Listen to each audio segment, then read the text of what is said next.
નમસ્કાર, આપ જોઈ રહ્યા છો લખતર ન્યૂઝ અપડેટ। તમામ સમાચાર અને અપડેટ મેળવવા માટે ચેનલને સબસ્ક્રાઇબ કરો અને બેલ આઇકન પર ક્લિક કરો, જેથી તમામ સમાચાર અને અપડેટ તમને મળી રહે અને જોતા રહો લખતર ન્યૂઝ અપડેટ।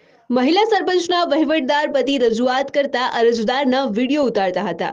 જો સીસીટીવી નાખવામાં આવ્યા હોય તો મોબાઈલમાં વિડીયો ઉતારવાની જરૂર ન પડત।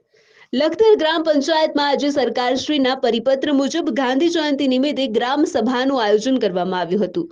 આ ગ્રામ સભામાં લખતર ગામના જુદા જુદા વિસ્તારના લોકો ઉપસ્થિત રહ્યા હતા। પાણી સમિતિ દ્વારા નાખવામાં આવેલ પાણીની પાઇપલાઇનમાં પાણી ન આવતું હોવાની પણ રજૂઆત સાથે રોડ રસ્તા સફાઈ સ્ટ્રીટ લાઇટ ઘણા સમયથી બંધ હોવાની રજૂઆત પણ કરવામાં આવી હતી। ત્યારે લોકોના પ્રશ્નોના જવાબ લખતર ગ્રામ પંચાયત સભ્ય સચિવ અને લખતર ગામના લોકોને હજી પણ લખતર ગ્રામ પંચાયતમાં મહિલા સરપંચ છે તેવી ખબર જ નહોતી। તેમના વહીવટદાર પતિને આ રજૂઆત કરતા જોવા મળ્યા હતા। ત્યારે ગ્રામજનોમાં ગણગણાટ પણ જોવા મળ્યો કે એ અમારા વિસ્તારમાં લાઇટ રોડ રસ્તાની સુવિધા નથી। ત્યારે મહિલા સરપંચના અને તેમની નજીકના વિસ્તારમાં શેરીમાં બંને બાજુ દિવાલ સુધી પેવર બ્લોક નાખવામાં આવ્યા છે। એક જ થાંભલે 2 સ્ટ્રીટ લાઇટ લગાવેલ હોવાનું પણ જણાવવામાં આવ્યું હતું। આ ગ્રામ સભામાં મોટી સંખ્યામાં બહારના પરા વિસ્તારના લોકો ઉપસ્થિત રહ્યા હતા।